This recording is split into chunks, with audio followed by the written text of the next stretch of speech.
right, so I'm back. Slovakia. So I couldn't find that post, but I'm certain it was up here. And either I'm believing the person that posted it posted Psalms 83, and it was saying they said could this be the beginning of the falling away, you know? And you Christians' timeline are way off. Okay, way off. All right, let's get Second Thessalonians, the second chapter. All right, Second Thessalonians, the second chapter.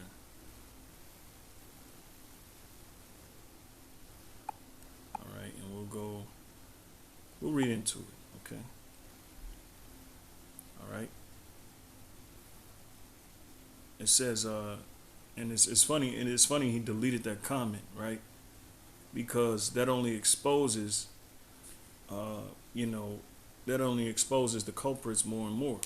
Okay, it exposes the main people that's against the nation of Israel. All right, and that's why they want to erase the lines of nationality, so we can then not have the discussion of inheritance and what it means. All right, and how it applies to us today.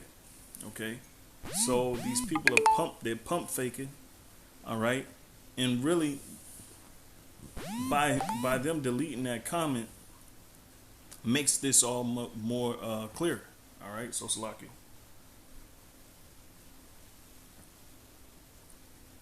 All right, so this is Second Thessalonians 2, and let me see. I'll start at. I want to get to the point. All right. Okay, because the third verse and the fourth verse is talking about the Roman Catholic Church. All right. Let's get into it. I'll start at 3. Second Thessalonians chapter 2, verses 3. Let no man deceive you by any means, for that day shall not come except there come a falling away first. All right.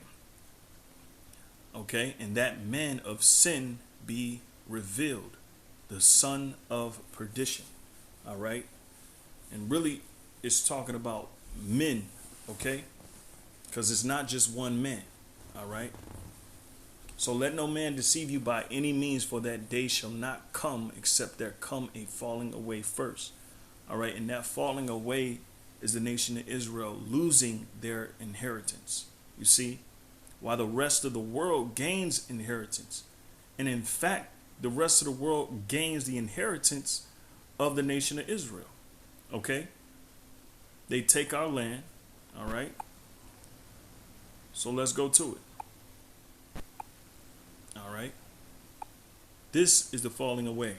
The siege of Jerusalem. 70 well, it's 70 CE. Circuit, I think it's circuit. All right? So around that time, so to speak. I got to make sure that's right, though. CE Common Era, okay? Common Era is one of the year notations used for Gregorian calendar, the world's most widely used calendar. Before the Common Era is the era before CE, BCE, and CE are alternatives to the Dionysian BC. Okay, so CE, what is AD? Right after the death of Shai, there are a lot of scuffles between the Jewish and Roman factions. Of course, the Israelites lose out on their land, which we're going to know. Okay, the siege of Jerusalem in the year 70 CE was the decisive event of the first Jewish-Roman war. Right, in which the Roman army captured the city of Jerusalem and destroyed both the city and its temple. All right, and this is for the last time. This is the last time the temple was destroyed. And guess what? The Edomites during the campaign or presidency of Trump, I believe it was 2000, maybe 16 or 18. Okay, where they tried to erect or at least talk about Jerusalem being the capital of Israel and them building the third temple. All right, and the third temple is actually the Israelites. All right, the people, because it's a people before it's a place. All right, and that's scripture.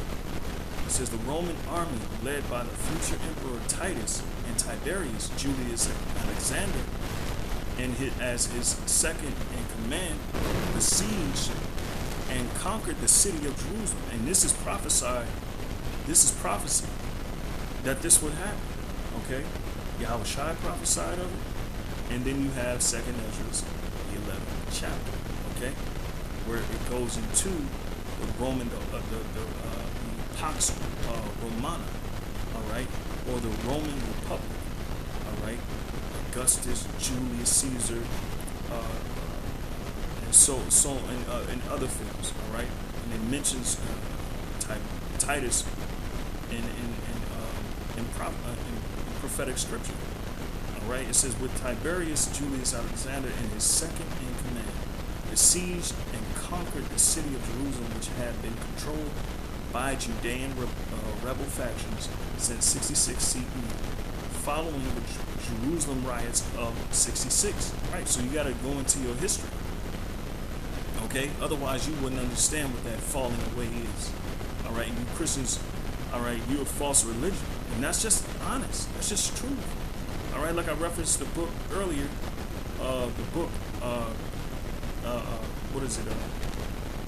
Pagan Christianity. All right. Also, you can look up another book, Satan's Angels Exposed.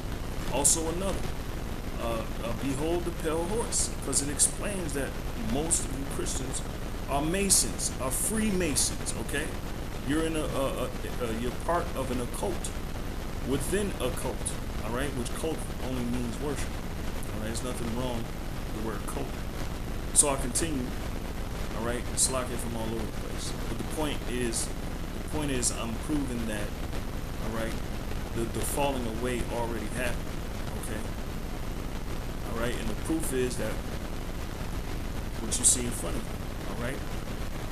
It says, which had been controlled by Judean rebel factions since 66 CE, following the Jerusalem riots of 66, when the Judean provisional government was formed in Jerusalem.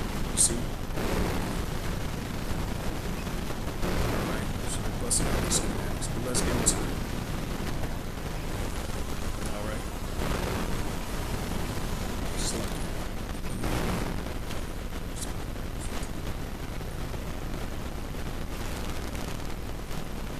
Okay, so according to Josephus, 1.1 million non-combatants died in Jerusalem, mainly as a result of the violence and famine. All right, I'm sure you heard of Masada. Okay, it says, but this number exceeds the entire pre-siege population of Jerusalem. All right, so we were getting wiped out.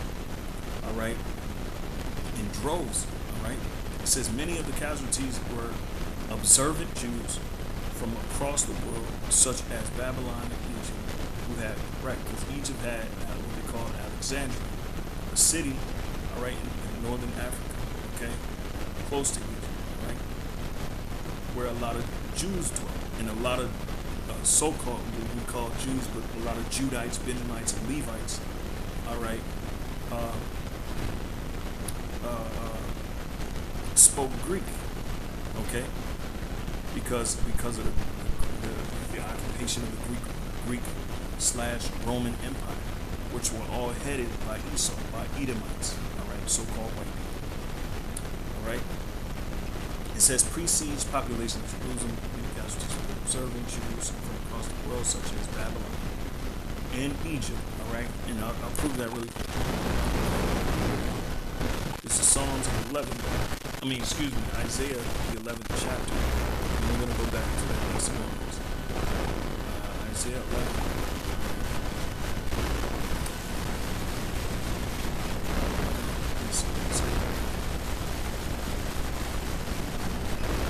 And this is the actual prophecy of the kingdom of heaven.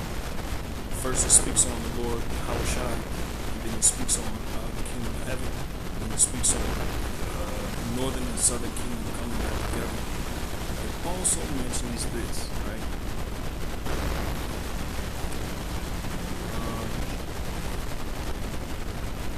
Yep. So Isaiah 11 and 11. And it shall come to pass in that day that the Lord shall set his hand again the second time to recover the remnant of his people, which shall be left from Assyria. All right. It said Babylon, right? And from Egypt, right?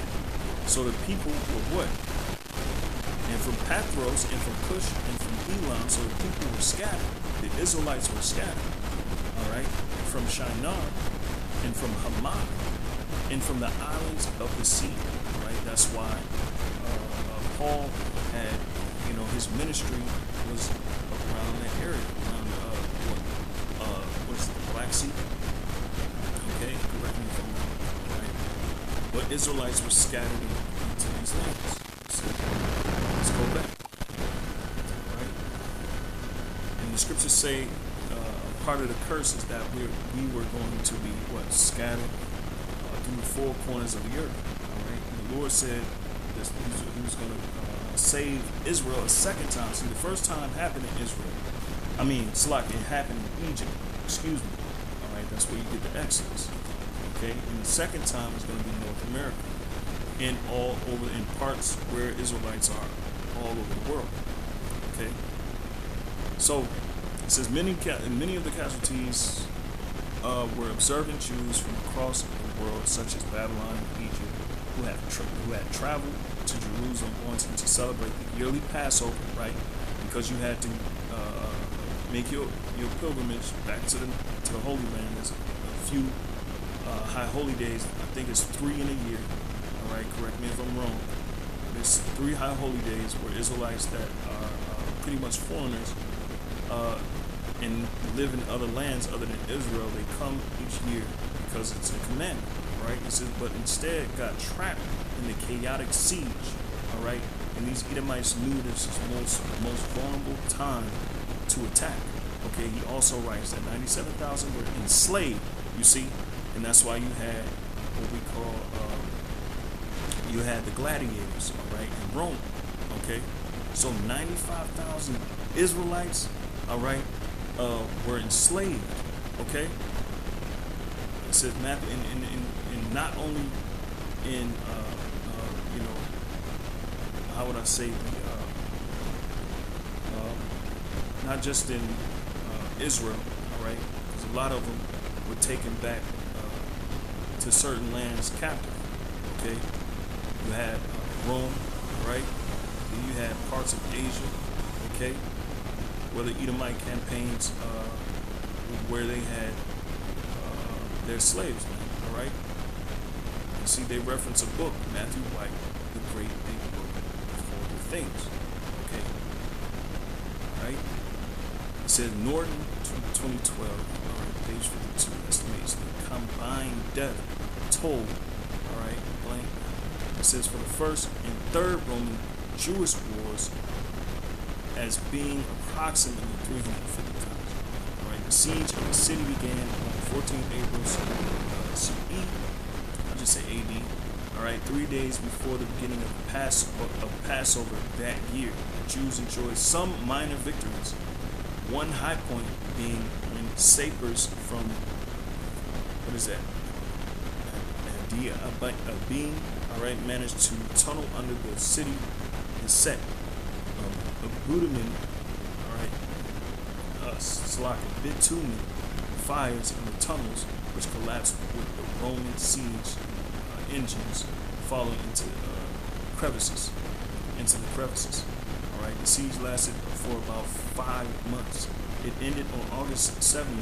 All right, on Tisha B'Av. All right, it's supposed to be one. All right, it says with the burning and destruction of the second temple. Okay, the Romans then entered and sacked the Lord's city, the Ark of Titus. Okay, that's where you get the Ark of Titus, because they commemorate them besieging, Judah, Benjamin, and Levi. Okay, you have a whole Ark of Titus commemorating the moment that the Romans sacked Jerusalem. okay, and completely obliterated and enslaved a large amount of Israelites, okay? All right. So Archetytus, just a little history on that. Pause that, read that. All right, read that. So it says the Romans then entered and sacked the lower city, the Archetytus, celebrating the Roman sack of Jerusalem, and the temple still stands in Rome. You see?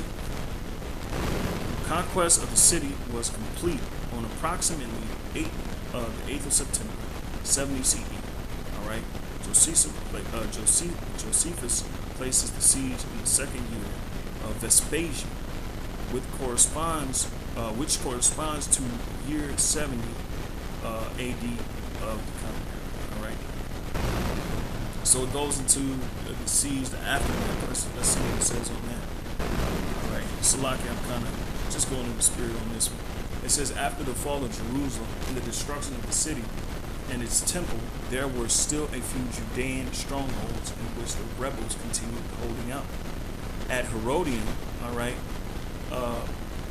because the end of the Jewish state, so to speak, all right, for lack of better words, no, the end of the Israelite state, okay, is actually were taken out by Hadrian, all right. Okay, I think it's an emperor. His name is Hadrian. We're going to go into that. All right. It says there were still a few Judean strongholds in which the rebels continued holding out at Herodium. It says Macarius in Masada. You see, Masada. All right. Now the history goes in Masada.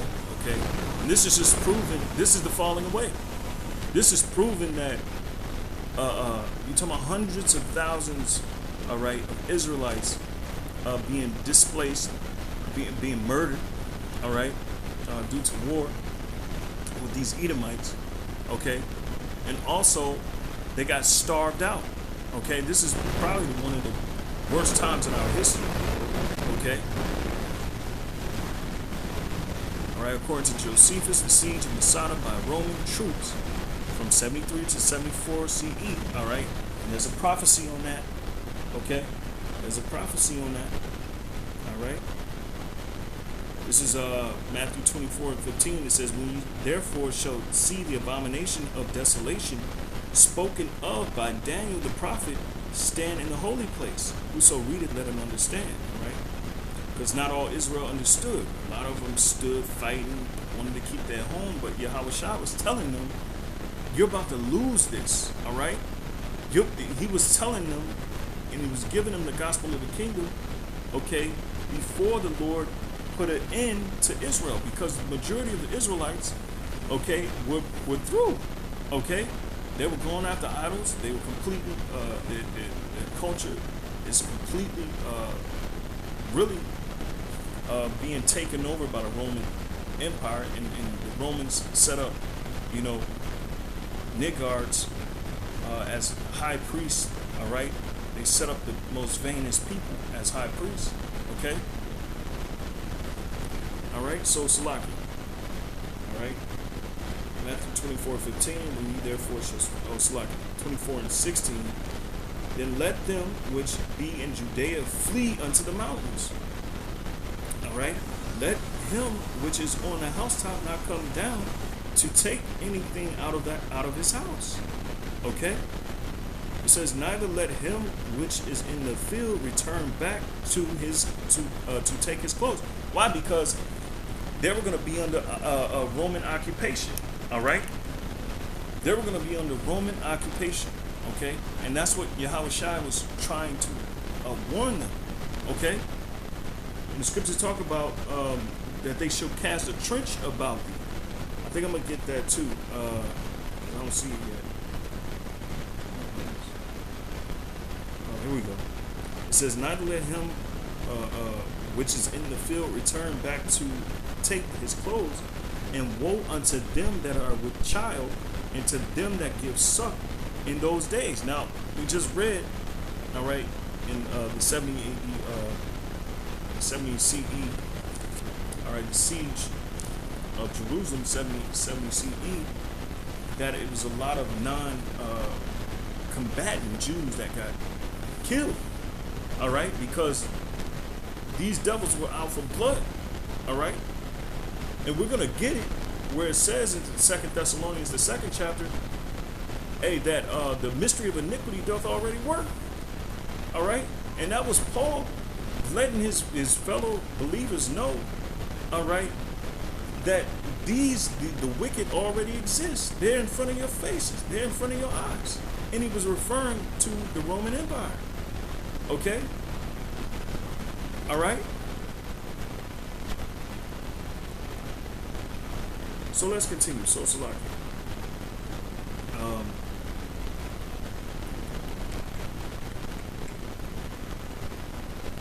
right. So Matthew 24 and 20. It says, pray ye that your flight be not in the winter, neither on the Sabbath day. You see, and Esau knew this. All right, and they used that to their advantage. They knew that the Israelites were going to be resting on the Sabbath. All right, and they're going to be celebrating their high holy days, and they're going to be eating leavened bread, and so on and so forth. And these were the pristine times for the enemy to attack. All right, it says, for then shall be great tribulation, such as was not seen the beginning of the world, or not since the beginning of the world to this time, no, nor ever shall be. All right, except those days should be shortened.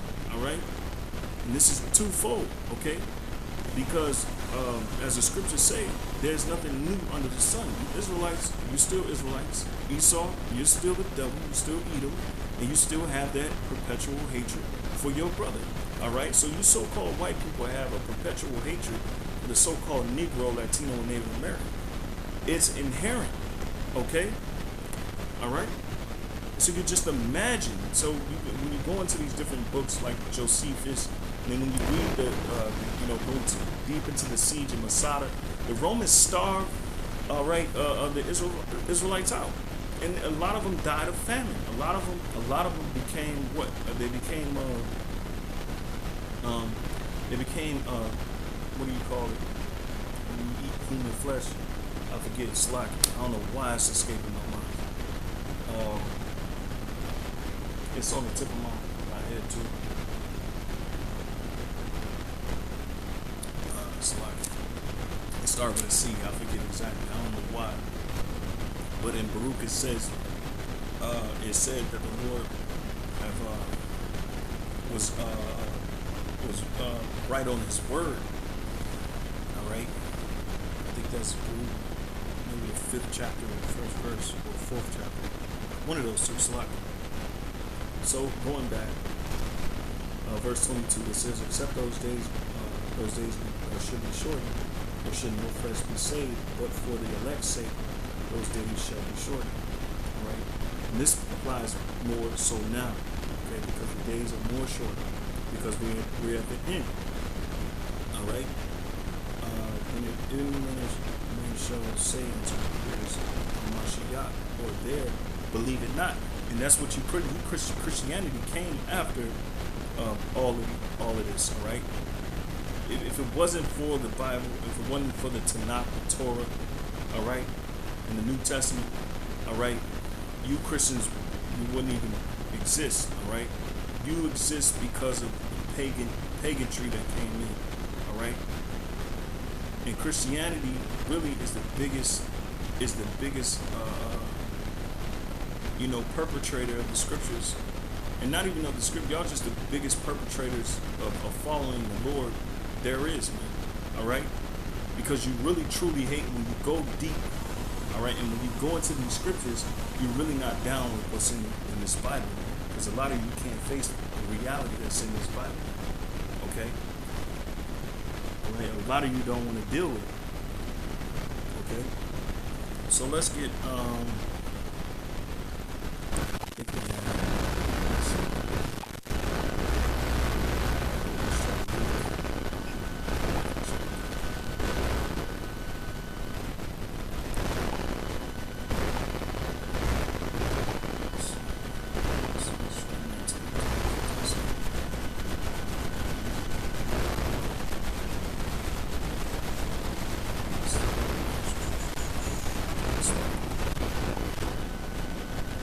So this is Luke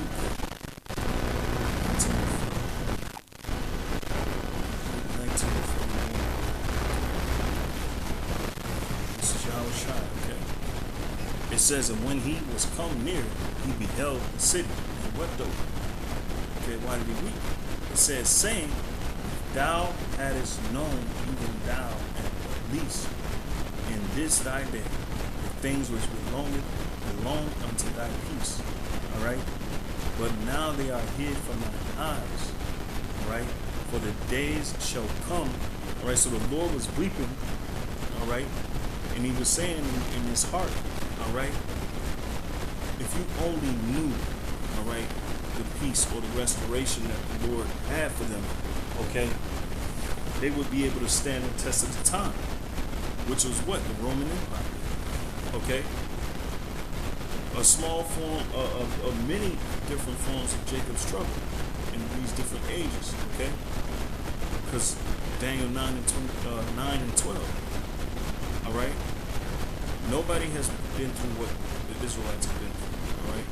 So let's go back. It says, if thou hadst known, even thou at least in this day, thy day, the things which belong unto thy peace, but now they are hid from thine eyes. For the days shall come upon thee, that thine enemies shall cast a trench about thee. All right? Trench.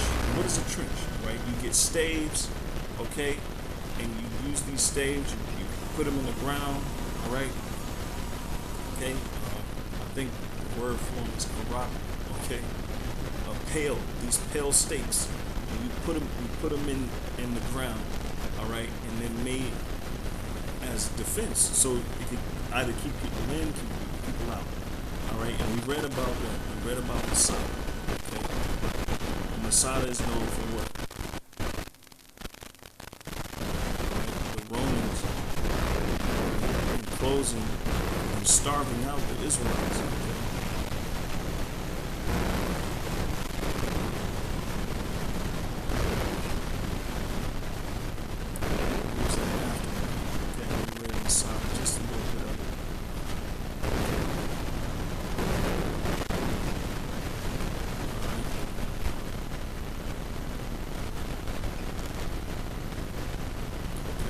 So according to Josephus, the siege of Masada by Roman troops from 73 to 74 CE, at the end of the first Jewish-Roman war, all right, ended in the mass suicide of the 960 Sicarii rebels who were hiding there. However, the archaeological evidence relevant to this event is ambiguous at best, and rejected entirely by some scholars. Masada is one of Israel's most popular tour. Okay, whatever. But yeah, so they deny the claim. They claim it, but they deny it. Right? They can't fully come up with a decision. Right? But we know in spirit, all right, those Roman Jewish wars, all right, it happened. Okay, Masada was part of it. Where a lot of Israelites died due to starvation. Because the Romans locked them out. They locked them in. They allowed no food to come in. Okay? Because they were killing Jews. Right? So let's go back. Luke 19:42, saying without like 43. The days shall come upon thee, that thine enemies shall cast a trench about thee. Alright? And compass thee round, and keep thee in on every side. And shall lay thee even with the ground, and thy children with thee. That's why it says, go to them and have children. Suck, I give sucking that day. Alright? Within thee, and they shall not leave in thee one stone upon another, because thou knowest not the time of thy visitation. You see? And how much more now? Whew. Alright? But we'll keep it here. Alright? We'll keep it here. So let's go back. We have 2 Thessalonians. So we're still on the topic of falling. 2 Thessalonians 2. Let no man deceive you by any means, for that they should come, except they come and fall away first, and that men of sin be revealed in some condition. Right? And that falling away happened when the Israelites were taken into slavery, transatlantic slave trade. Okay? That's part of falling away. Right? Really, it's 70 AD. Okay? And beyond. Okay? Hadrian. Right? Because this put a complete end to the so-called Jewish state. It says Hadrian was Roman emperor from 117 to 138. He was born into Roman Italo-Hispanic family that settled in Spain from the Italian city of Etri in Picenum. His father was a senatorial rank and was a first cousin of Emperor Trajan. Right? So let's go a little bit into it. Hadrian Caesar Trajanus Hadrianus. All right. Slaki. It says was Roman. Okay. Let's get to it.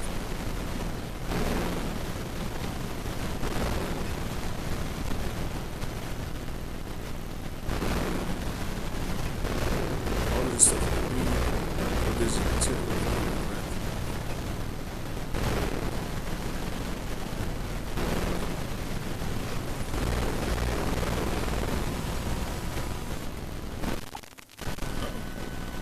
I just see it.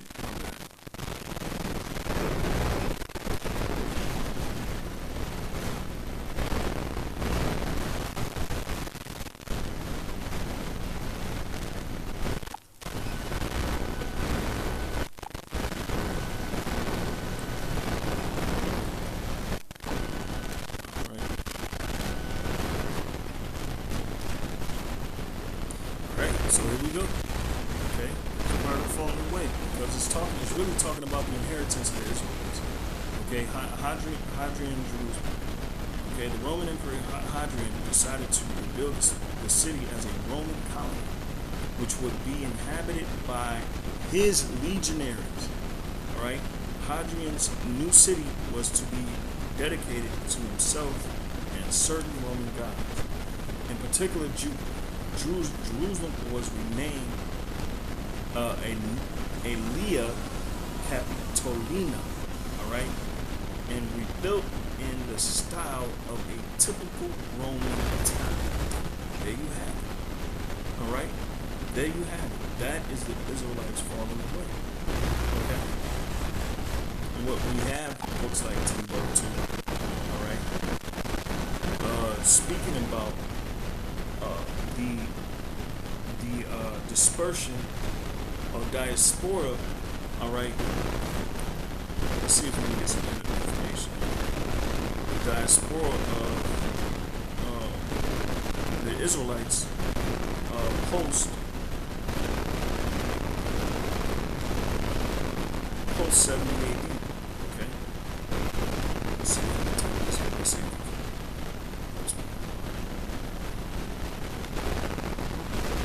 Crystals, you gotta really go into this. Alright? Because it's not to bash you. Alright? Talk down on you, but the truth is the truth. You don't know what the hell, you speaking of. Okay, so we gotta correct you. Pre-1948. They killed me.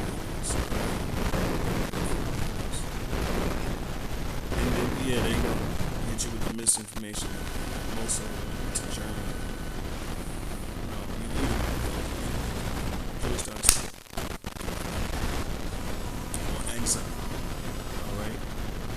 It says in the dispersion of Israelites or Jews, mainly Israelites, okay, out of their ancestral homeland, this would make them to fall away. This would make them to fall away because of the inheritance, because of the land itself. Okay, It says, is the dispersion of Israelites or Jews out of their ancestral homeland, the land of Israel, and their subsequent settlement in other parts of the globe. Alright. In terms of the Hebrew Bible, the term exile denotes the fate of the Israelites who were taken into exile from the kingdom of Israel during the 8th century BCE, and the Judites from the kingdom of Judah were taken into exile in the 6th century BCE, while in exile the Judites became known as Jews. You see, and that term is a derogative term. First, they were called by their tribe. Okay, it says from the book of Esther, being the first biblical mention of the term. So there's many Jewish diasporas. All right, and really, you know, it mentions all of them. All right, we can kind of leave out Jewish-Roman War. Here we go.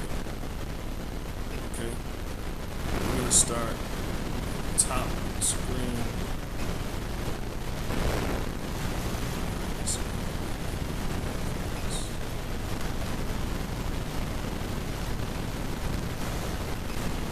Alright, here we go. A Jewish diaspora existed for several centuries before the fall of the Second Temple, and their dwelling in other countries for the most part was not a result of compulsory dislocation. Before the middle and first century CE, in addition to Judea, Syria, and Babylonia, large Jewish Israelite communities existed in the Roman provinces of Syria, Palestine, Egypt, Crete, and Cyrenaica. It just goes back to what I was saying earlier, right? About the Greco-Roman rule over Israel, how they pretty much were scattered, and a lot of Hebrew Israelites knew Greek, all right, because it was a common language, just like English is a common language, all right. It says, and in Rome itself, after the siege of Jerusalem in 63 BCE, when the Hasmonean kingdom became a protectorate, right? They were the ones that was basically holding it down for the nation of Israel. While the Greeks, the Hasmonean dynasty, under let me see, Judas Maccabees, all right, and his brother. They were the ones that were holding it down. Okay, so Salaki. It says immigration intensified. So Israelites were immigrating. Okay, in 6 CE, the region was organized as the Roman province of Judea. See, so now you got a complete occupation by heathen nations. All right, which the Romans, they were a mix. Right, but Edomites, all right, the head, okay? It says the Judean population revolted against the Roman Empire, all right? But the Roman Empire, all right, is mainly Esau, okay? In 66 CE, in the First Jewish-Roman War, which culminated in the destruction of Jerusalem in 70 CE, during the siege, the Romans destroyed the Second Temple in most of Jerusalem. This watershed moment, the elimination of the symbolic center of Judaism and Jewish identity motivated many Jews to formulate a new self-definition and adjust their existence to the prospect of an indefinite period of displacement. All right, so it happened here. Okay, it happened here. All right, it happened post 70 AD. Okay. You got guys like Hadrian, all right, who made Jerusalem a Roman township, okay? So there's many diasporas, all right, but when they sacked the Second Temple, okay, this was, all right, pretty much almost the end of our people, okay? So let's check this out. Let's go to Deuteronomy 28 chapter. Deuteronomy 28. All right. And we start at 68. We're gonna pick some of the curses out. They all apply. We can read through the whole thing, all right? And all you're going to see is the so-called Negro, Latino, and Native American, all right? And that's how these scriptures are supposed to open up. You're supposed to see this thing, all right? So, Salak, Deuteronomy 28:68. And the Lord shall bring thee into Egypt again with ships, all right? Now, the first Egypt is the actual Egypt. When we go into the word Egypt, it's a Greek word, Egyptus, all right? Something to the extent of that. All right, but the second Egypt, the Egypt that is talking about directly in this scripture, all right, represents bondage, all right. But this right here is speaking of America, okay, because America is spiritually Egypt, all right, okay. And proof being that you got a city called Phoenix, you also have a city called Memphis. And those are cities in Egypt, all right. Also, Egyptian customs like embalming. When people die, you embalm the body to preserve the body. Okay? Alright? Also, you have, they call a phallic symbol or obelisk. Alright? And that's your nation's capital. That's in your nation's capital. It just so happens to be in your nation's capital. Alright? So, Deuteronomy 28:68. If you don't see it, you don't have to see it. The Lord shall bring thee into Egypt again with ships by the way whereof I spake unto thee. And I can go to Revelations, the 11th chapter, 8th verse. Right? Because it speaks about a great city. America is that great city that was talking about in Revelation, the 17th chapter, Revelation, the 18th chapter. Okay? And it mentions the great city, which is spiritually called Sodom and Egypt. Alright? So there you have it. That's another clue. If you don't see it, you don't see it. It says, by the way whereof I spake unto thee, thou shalt see it no more again. See what? Your homeland. Alright, and we've seen in post-70 AD Jewish-Roman wars. Alright, and then you got later on down the line, you had Hadrian, who really got rid of the rest of the Israelites. Okay, and put a complete stop to the Israelite nation as a whole. Really? Okay. It says, thou shalt see it no more again, and there ye shall be sold unto your enemies for bondmen, meaning slave men, and bondwomen, meaning slave women, and no man shall buy you. Alright, which a lot of you Christians get this wrong. Alright, the word buy there, alright, is to recompense, alright, which actually means to save. So nobody saved them, okay? Because it was said that we were going to be scattered throughout the four corners of the earth, and that the nations were going to rule over us. So the meaning is, all right, no one shall buy you, meaning nobody shall not recompense, but redeem you, meaning save you, okay? All right. So let's go up.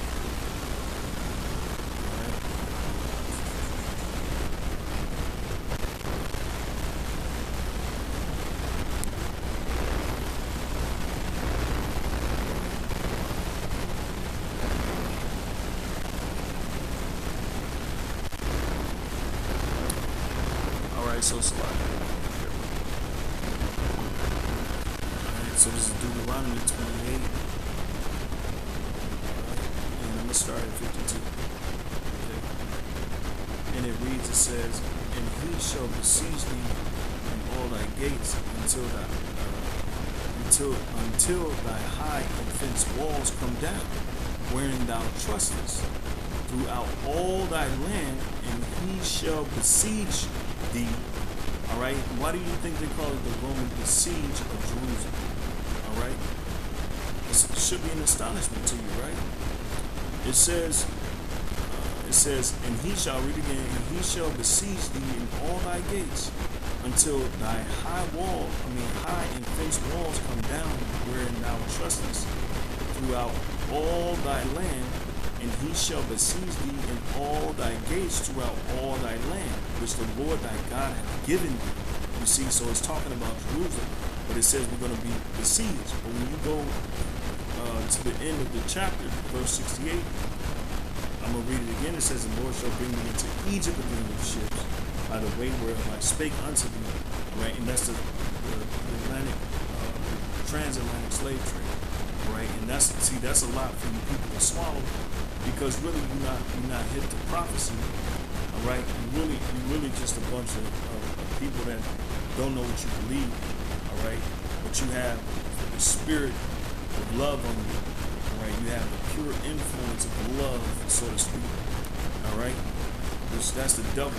Okay, because you're not supposed to love everybody. All right, it says, and the Lord shall bring you into Egypt again with ships by the way whereof I spake unto thee. Thou shalt see it no more again, and there you shall be sold unto your enemies, for by men and by women, and no man shall buy you. All right, so everything is pretty much going together. All right, when you read the scripture, you got to read it, because there's a conclusion of why it's saying all of these different curses and get around it. All right, because it says in 52 again, it says, and he shall besiege thee in all thy gates until thy high and fenced walls come down. All right, wherein thou trustest throughout all thy land, and he shall besiege thee in all thy gates throughout all thy land, which the Lord thy God hath given thee. All right, and that's talking about the Romans. All right, that's talking about the Romans. Okay. Deuteronomy 28:50. A nation of fierce countenance, which shall not regard the persons behold, nor shew favor to the young. See, my bad. See, I'm supposed to start at 50.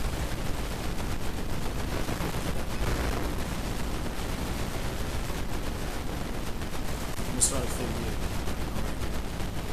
So it's Deuteronomy 28:58. It says, therefore shalt thou serve thine enemies, which the Lord shall send against them in hunger and thirst and in nakedness and in want of all things. And he shall put a yoke of iron upon thy neck until he have destroyed you. All right, and that happened. You seen in that article in Wikipedia, most Israelites went into captivity under the Roman rule. But these curses are perpetual, meaning they're everlasting. All right, and no matter where the Israelites are, it's going to be a token and a sign and an astonishment. All right, for a sign. All right, for us to know who we are. Okay. All right, and the same thing happened now. All right, the yoke of iron during the transatlantic slave trade. Right, the yoke of iron on that. Okay. So it's very symbolic. It's very it's very perpetual. Right? So if it happened in one age, it's bound to happen in another age. You know, so verse 49, the Lord shall bring a nation against thee from far, from the end of the earth, as swift as the eagle fire. All right? And that's a sign there. Because what is the symbol of the Roman Empire? The eagle. What is the symbol of the American Empire? The eagle. All right? Your brain should be clicking, you know? Well, when I'm feeding you the right way, it says, a nation whose tongue thou shalt not understand, a nation of fierce countenance, that was the Romans, which shall not regard the person of old, nor shew favor to the young. We just read in Matthew 24, all right? We just read in the Wikipedia, okay? It's all lining up. They killed off the young, all right? It says, woe to those who give suck in that time, okay? This is the great falling away. It says, and ye shall eat the fruit of thy cattle and the fruit of thy land until thou be destroyed. Okay, so the Israelites were pretty much destroyed in a way, in a sense, because they lost their inheritance. So when you lose your inheritance, you lose your nationhood. Okay? And then we can go into Psalms 83 and all the culprits that's against Israel and what their intentions are for Israel. It's to really get rid of us as a nation, you see? Right, which you're still trying to do. And that perpetual hatred, we still see it. All right? It says, until thou be destroyed, which also shall not leave thee either corn, wine, or oil, or the increase of thy kind, or flocks of thy sheep, until he have destroyed thee. You see? Verse 52, again, it says, and he shall besiege thee in all thy gates until thy high and fenced walls come down. All right, and thou trustest, wherein thou trustest, throughout all thy land, and he shall besiege thee in all thy gates throughout all thy land, which the Lord thy God, power hath given thee. All right. And so that was our inheritance, and that's the falling away. The simple as that. All right. Christians really don't understand what you're talking about. Okay. Psalms 83. It doesn't apply to you modern day Christians. Excuse me, because you're bugged out, right? It says Psalms 83 and 1. Keep not thou silence, O power, O God. Hold not thy peace, and be not still, O God. Below thy enemies make a tumult, meaning a riotous noise. All right? And they that hate thee have lifted up their head. Okay? They have taken crafty counsel against thy people, and consulted against thy hidden ones. They have said, come and let us cut them off from being a nation, that the name of Israel may no more be in remembrance. You see? So these people that is about to explain, these nations that is about to explain, came against us and tried to cut us off from being a nation. Right? The name of Israel may be no more in remembrance. So the world won't remember the Israelites. Right? And that's why you don't call them Jewish. You don't call them Jewish Amalekite, Khazarian rats, or you don't call them Israelites. You call them Jewish. All right, it is meaning pertaining to.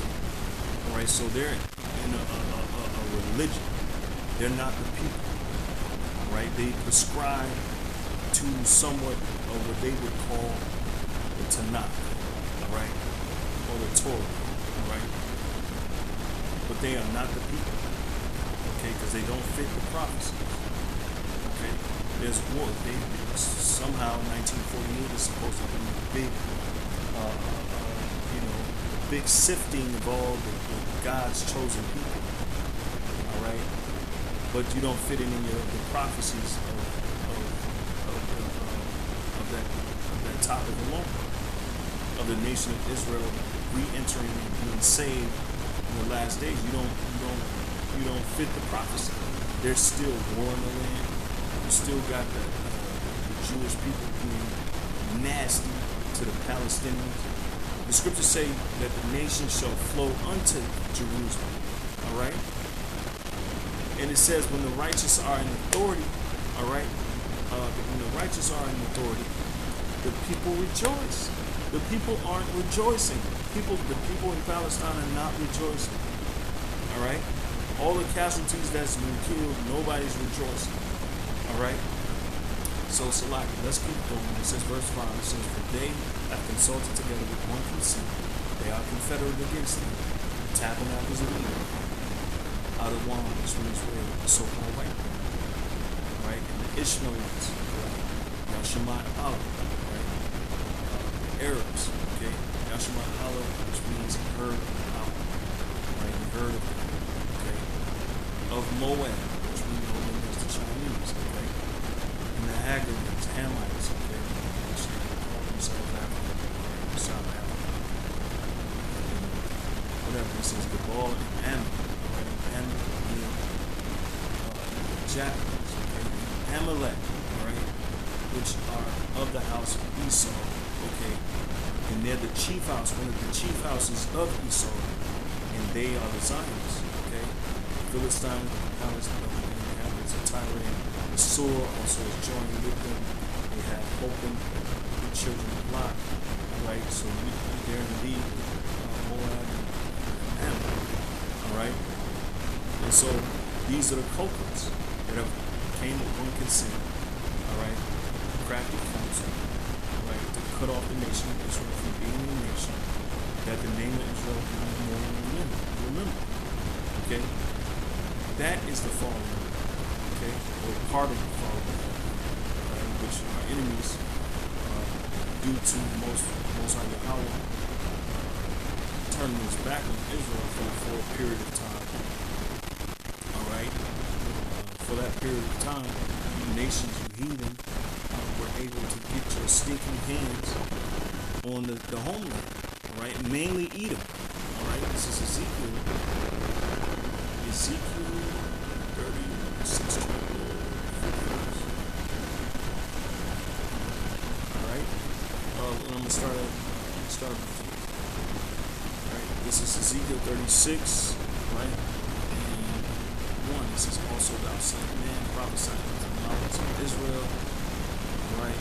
And say unto the mountains of Israel, hear the word of the Lord. Thus saith the Lord Yahweh.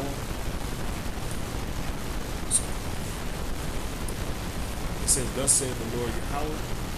Okay. It says,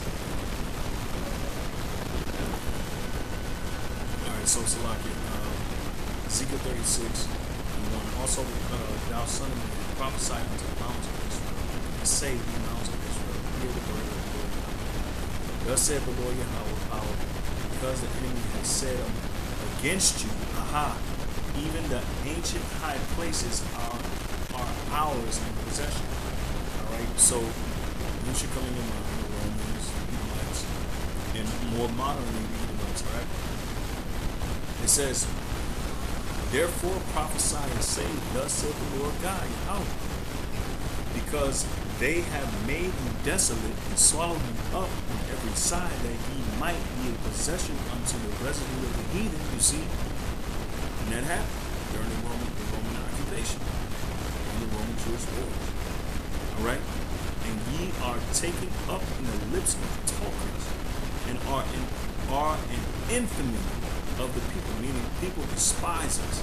All right, anywhere we go, we are despised. You Jakes, so-called Negroes, Latinos, and Native Americans, you're despised, whether you want to accept it or not. You know it deep down. You know it. Hey, the Lord put that there for you. All right, because of your rebellion, and that right there alone should show you that God, the Most High Yahweh, is an enemy to you until you turn back. And the Lord said He would go into His place until they acknowledge their transgressions. All right, and most of you Christians who are Israelites indeed, you don't acknowledge the true the transgression. All right, you want to be preached unto with smooth words. You don't want to hear the truth. All right, so let's finish it up, because I'm gonna close out after this one. All right, that's the spirit of something. It said, therefore, ye mountains of Israel, hear the word of the Lord Yahweh. All right, thus said the Lord Yahweh, God, to the mountains. All right, and to the hills, to the rivers, and to the valleys, to the desolate wastes, and to the cities that are forsaken, which became a prey and derision to the residue of the heathen that are round about. So there were heathen that came in, and we just read when Hadrian built a Roman style town within the nation within the land of Israel. Okay, so it says the residue of the heathen that are round about. All right, so those heathen were able to get into the land of Israel and really just occupy while the Israelites have been displaced. It says, therefore, thus said the Lord, Yahweh power, surely in the fire of my jealousy have I spoken against the residue of the heathen, and against all Idumea, which have appointed my land as their possession, with the joy of all their heart, with the spiteful minds, to cast it out for a prey. All right, and that's what you've done. You cast Israel out for a prey. All right, and you've taken our holy land into your possession, and now you're saying that you're the children of God, and you're saying that we're nothing but Negroes, we're nothing but imbeciles, all right, unfit, low life. That's why you're making this. That's why you're trying to force the pierce, all right, the jab on our people first, the Negroes, Latinos, and Native Americans. You see, so it's nothing new under the sun. You want to wipe us out, all right, and it's not going to happen, all right. And the Lord said, "Well, Jacob's face shall not wax pale." Okay, let's get that, because it's speaking more towards our understanding, all right. Okay, it's not actually talking.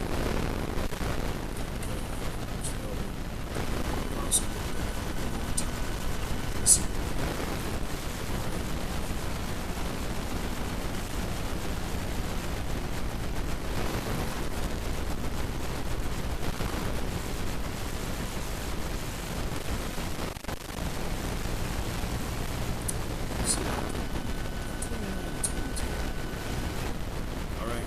Therefore, thus said the Lord Yahweh, it says, who redeemed Abraham, all right, concerning the house of Jacob, all right, Jacob shall not now be ashamed, neither shall his face be disfigured. And that's because wisdom causes our face to shine. And if your face white is pale, then it's opposite of shining, and therefore you don't have the truth, Lord. Okay, so that happened, but when he seeth his children. So Slack says, but when he seeth his children, the work of mine hands, in the midst of him, they shall sanctify my name, and sanctify the Holy One of Israel. Holy One of Jacob, shall fear the God of Israel. They also that err in the spirit shall come to understanding. They that murmur shall learn doctrine. And that's more so now than ever. Okay? Because what? We have gotten the truth. We've gotten the truth. So like I said, this is really in the spirit. I'm really going in the spirit, so forgive me for my whole place. So this is 2 Ezra 6 and 28.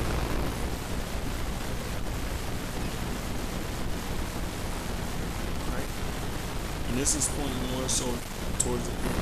Okay?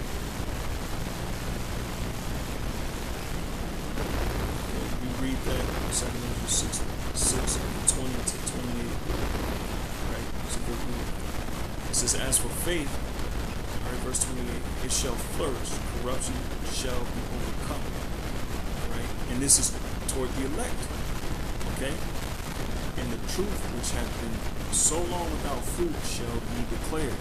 Right? Because it was so long without fruit because the Israelites have fallen from their grace, from their inheritance, all right, the falling away, falling from the Lord, falling from our nationality, falling from our culture.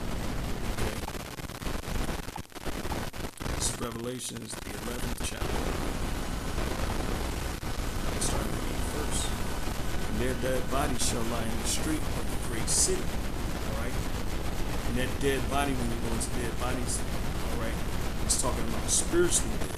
Alright, let's get into this because we gotta go into the New Testament, Revelations, 11th chapter. Because a lot of you Christians, you go off of what somebody says, right? And really, you're more emotional than rational when it comes to understanding the scripture because you want it to fit your narrative. If it doesn't fit your narrative, you got your hissy fit. Well, too damn bad. This is Revelations 11 and 8. It says, and their dead bodies shall lie in the street of the great city, which is spiritually called Sodom and Egypt, where also our Lord was crucified. Right? Now, he was not crucified in the actual Sodom and Egypt. Right? He was not crucified in the actual Egypt. It says spiritually Sodom and Egypt, which is America. Right? Because what did they do in Sodom? Homosexuality, transgenderism, same thing they do now. Sodom was an example for all that come afterwards. If they did the same thing, they were going to receive the same judgment. Alright, so, yeah. In Egypt, alright, which means bondage. When you go to Egypt, that's talking about bondage. That's where Israel was put into bondage. Alright, hardcore slavery, okay? And it's spiritually, this great city is spiritually Egypt, alright? Which America is that great city, which is known for what? It was built off of slavery. Okay? A lot of people don't want to accept that truth. That's why they try to change the history books. They try to change the curriculum. But you can't do the Most High Yahweh. Alright? You can't do God, stupid. Alright? Where also our Lord was crucified, meaning to be crossed out. Alright? So let's go into this scripture. It says, the dead bodies, okay? Let's go into this word dead. Alright, because it's not talking about actual dead bodies.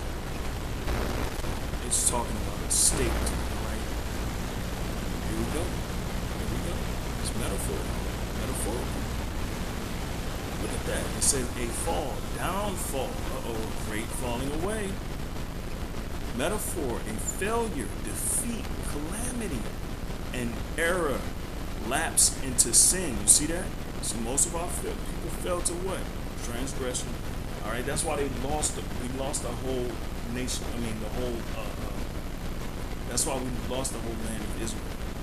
All right, mainly due to the fact that our people were too far gone and weren't no healing out there. But that's what Yahweh Shah came from. That's why his disciples came back. I mean, that's why he set up the disciples, which in turn led to the apostles, the one that was sent forth. All right, to gather the Israelites at that time in all the known earth. Okay, at that time. Now we're literally completing that ministry. Okay, whether people want to like it or believe it, who gives it? You don't have to. All right. It says this is all based on faith. So if we're lying, if we're just making this up, then that's just what it is. It's gonna fall on our heads, and we're gonna fall. But if this be of God, it's gonna prosper, man. All right. And it looking like to me that word getting spread throughout the four corners of the earth. Somebody heard. It says a downfall, and this is what it means by dead bodies. That dead bodies shall lie in the great city, which is America, which is spiritually called Sodom and Egypt. Why? Because it's known for bondage, and it's a place where the Israelites were put into slavery. All right, okay. And prior to that, you had us in the west coast of Africa. Okay, Timbuktu. You read the book of Timbuktu. I think it's around page 68, in between page 60 or 68, where it explains how the Judites, the Benjamites, and the Levites, all right, okay, which they weren't the only three tribes still left there, okay, but parts of remnants of the other tribes are there too. But they sought refuge in the west coast of Africa. Distinct nations, all right. You got a nation, a town called Fort Judah, and that goes back to the Israelites, okay, all right. And you Edomites, all right, the west and the east, Dutch Indies, all right, groups, okay, who bought slave ships from the Ishmaelites, all right, and who paid the Hamites to pretty much gather the Israelites up.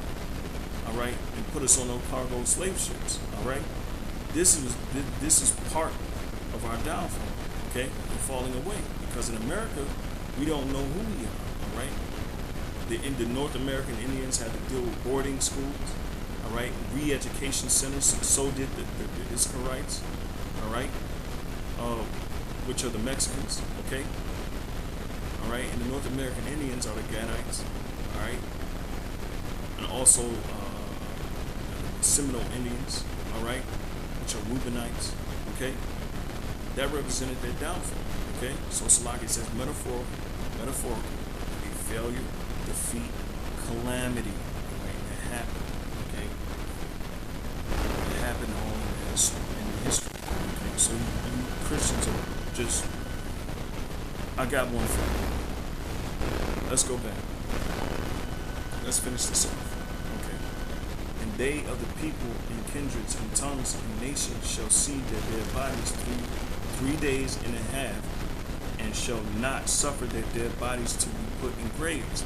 All right, and that represents the 350 years of slavery. Okay, because it took what, in 1776.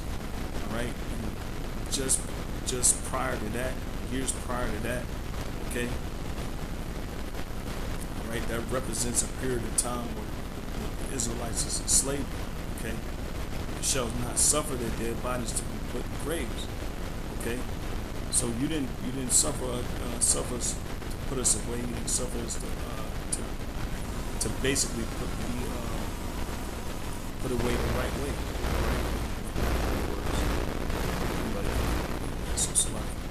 So Revelations 11:10.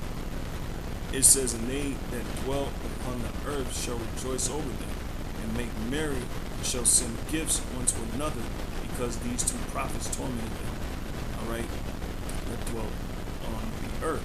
All right, northern and southern kingdom.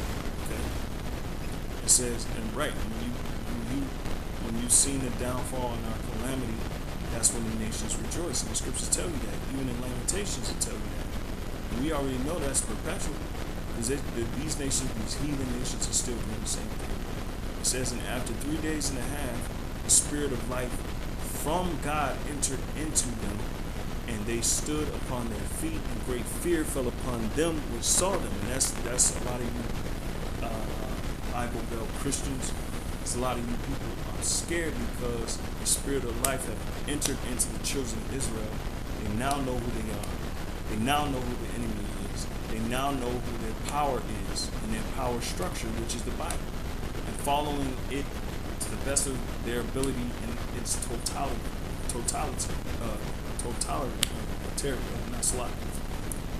in its totalness. All right, for lack of a better word, I can't even say it. All right, and it's pretty late too, you know. So let's go back to Second Ezra. All right.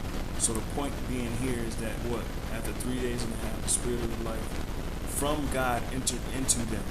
Okay, and that's part of the falling away. All right, and they stood upon their feet. Okay, well, Salaki, that's part of the regeneration. Okay, and the remembrance of who we are. Okay, because the Lord has said, He said what? He was going to raise up the nation, will raise up the elect. And they were going to remember. We were going to remember who we are. All right. I gotta get that, but let me go ahead and finish this. All right. I don't want to regeneration. Okay, so and they stood upon their feet, and great fear fell upon them which saw them. All right, and that's you people that oppose us. All right, great fear is falling upon you. Why? Because you didn't expect this to happen. You didn't expect us to raise up. All right. So let's go back to 7:6. Read, it says, as for faith, it shall flourish. All right, and this is to the elect, those that's going to believe, the regeneration. It says, corruption shall be overcome, and the truth, which hath been so long without fruit, shall be declared. You see? So the truth, which hath been so long without fruit, that shall be declared. Because there's a 1,000-year period, all right, or more, where this truth was pretty much silenced. And the scriptures talk about that. You know, the earth went into silence. Okay? But let me get that regeneration really quick.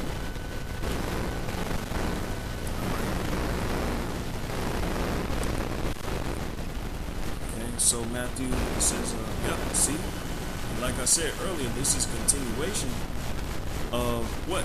This is continuation, all right, of the ministry that Paul, apostles, the disciples, Yahushua, that work that they put in. 1 Corinthians, the 3rd chapter, tell you that. You know, there can no man lay no other foundation that which is laid by Yahushua. All right, and this is his thing. Okay, you mad because you're not a part of it? You'll never be a part of it. I got Jeremiah 3:23 for you. All right, this is Matthew 19:28. It says, and Yahushua said unto them, verily I say unto you, that ye which have followed me in the regeneration, when the Son of Man shall sit in the throne of his glory, all right, he also shall sit upon 12 thrones, judging the 12 tribes of Israel. All right, and that regeneration, all right, is what? Is really now, okay? Because it's when it says when the Son of Man shall sit in his throne, because he's coming back in his glory for the second time, but he's coming what? Because it says shall he find faith on earth, okay? And so he's coming to what? He's coming to gather those that believe, all right? The joint heirs. Because the scriptures talk about the joint heirs, okay? So Salaki, so it's a regeneration. Oh, 7 years of silence, I think. Let's see. Let's see if I global income.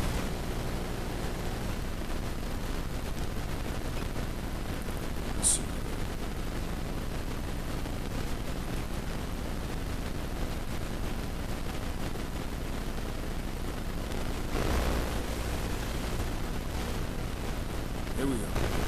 2 Ezra 7:30. It says, "And the world shall return into the old silence 7 days." 7 days represents completion. Okay, like as in the former judgments, so that no man shall remain. Right, and after 7 days, the world that yet awakeneth not shall be raised up, and that shall die that is corrupt. All right, so the elect is going to be rose up what through the regeneration. All right, and there's 7 days with the seven.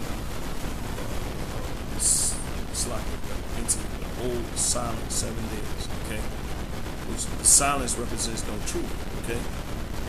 All right, and 7 represents completion. So that was a particular time that the Lord had the truth not here. Okay, it says that after 7 days, the world that yet awakeneth not shall be raised up. All right, and that world is the world of Israelites. All right, and that shall die that is corrupt, and the earth shall restore those that are asleep in it. All right, and so shall the dust those that dwell in silence. All right, and the secret places shall deliver those souls that were committed unto them. All right, because of the Lord, the prophets have to come back in their lots. All right, to finish the work of the Lord. Revelations, all right, says that you're going to have to prophesy before kings. All right, it told John the Revelator that you have to prophesy before kings. Okay, I'm gonna get that. I have to close out. All right.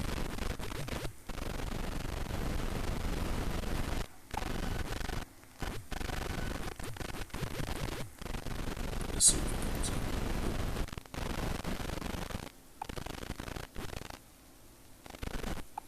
But even Job was told that he should stand in his lot at the end of days. Okay, but it says the same thing for John the Baptist. All right.